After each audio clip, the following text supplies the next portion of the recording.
I don't like spiders and snakes, and that ain't. There's an old song that goes like that. But to be honest, I love spiders, snakes, everything to do with nature. And I find that as years go by, I'm still learning so much, experiencing so much.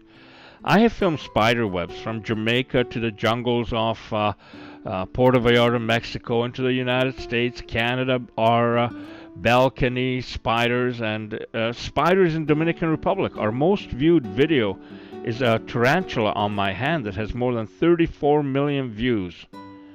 But I've never seen how a spider weaves its web, its net. It's such an intricate thing.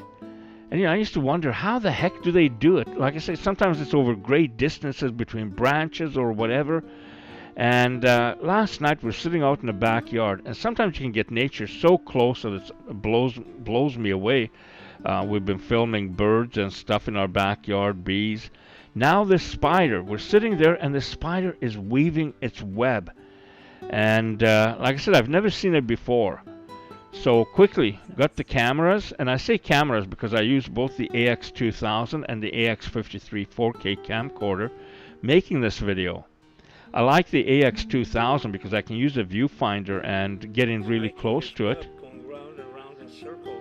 And the AX53, the 4K cam, for its unbelievable clarity and sharpness and zooming ability. This is the AX2000. You can see the spider weaving his net. You can see his hind legs working and the silk coming out of the back of him. Incredible. Such precision. Incredible the way it's weaving it together. In the background you have a bee coming in onto a flower. And in the foreground, where is he? There he is. Excuse me. Beautiful nature working in harmony. I've never seen that done before. It comes up from the back, and then like its two hind feet, it pokes it to the side, attaching it as it goes round and round. It's like the most incredible seamstress working. Unbelievable. Like I said, I was completely blown away. I'm watching this through a viewfinder, and to see the silk coming out from the back and its two hind legs working in unison, and the front legs taking it around the web, round and round it goes. I just absolutely love watching things like this, and I'm not watching it on a television. I'm watching it sitting in the backyard by our tree. A lot of this stuff doesn't exist today in many parts of our agricultural world because there's so much pesticides used. You can have thousands of acres and there's not an insect to be seen on it. It's barren of any life. And then you go into your backyard and you're seeing this.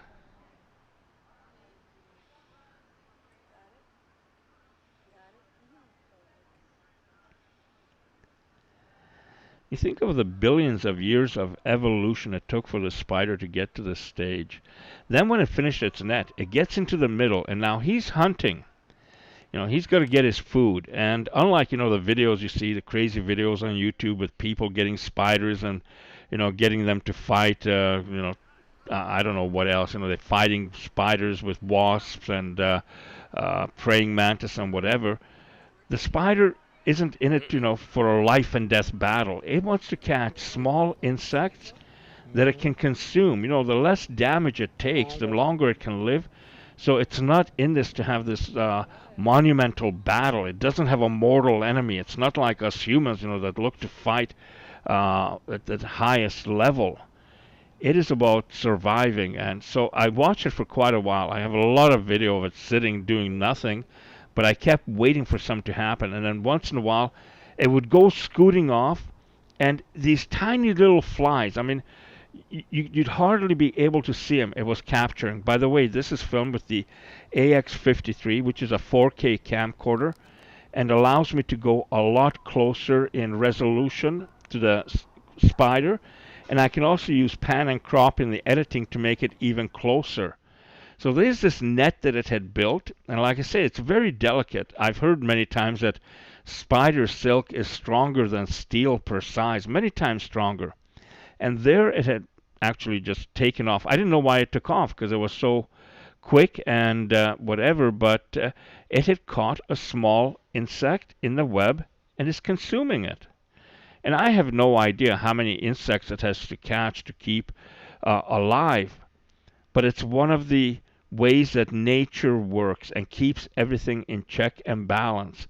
These things have worked for billions of years. It's not until we humans come in and decide that, well, we're going to, spray this field. Airplanes going to fly over spraying the pesticide, and we're going to spray the herbicide, and we're going to spray everything. And like I said, first of all, you have thousands of acres that are devoid of life of any sort. And then what we do find out is that all of these pesticides actually aren't good for us, and that we do eat them in our food. And then, when they put out the chemical fertilizers, it gets into the water, and you get stuff like the algae blooms they just had in Florida and have it on so many of the Great Lakes and other places. This is my nature, because like I said, I love nature, and it can work in harmony. It does work in harmony until we interfere. And I don't find spiders repulsive. I'm amazed by its little legs. It's almost transparent. I'd like to know, like, it's obviously it's not skin or bone, but what is it made of? What's inside of it? Now, of course, I don't want to dissect one to find out, but again, this is how nature has evolved. And it doesn't matter if you're looking at a spider or other things people find repulsive, whether it's a frog or whatever. They all serve a purpose. Frogs will be catching mosquitoes and other larvae and insects in the air around ponds, keeping their population down so that you don't have all these mosquitoes with diseases, whether it's Zika or West Nile or whatever. Like, we have to take a lot bigger active role in making sure that we preserve our planet for generations to come. And we don't do that by wantonly going out and killing everything in sight. So, like I said, I'm really amazed by the things that we find in our backyard. I have two amazing videos that will be coming up in the next little while of birds, mother birds taking their young out feeding. One is of a woodpecker, the other is a golden American golden finch, and how the birds are teaching their young about what to eat. Thank you.